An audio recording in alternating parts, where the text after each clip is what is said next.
بسم اللہ الرحمن الرحیم۔ حضرت سہل بن سعد رضی اللہ تعالی عنہ سے روایت ہے کہ رسول اللہ صلی اللہ علیہ وسلم نے فرمایا کہ جنت کے دروازوں میں ایک خاص دروازہ ہے جس کو باب الریان کہا جاتا ہے۔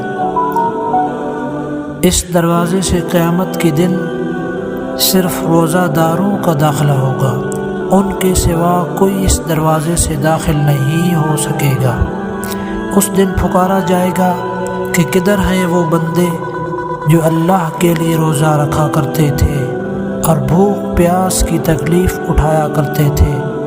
وہ اس پکار پر چل پڑیں گے، اس کے سوا کسی اور کا اس دروازے سے داخلہ نہیں ہو سکے گا۔ جب وہ روزہ دار اس دروازے سے جنت میں پہنچ جائیں گے تو یہ دروازہ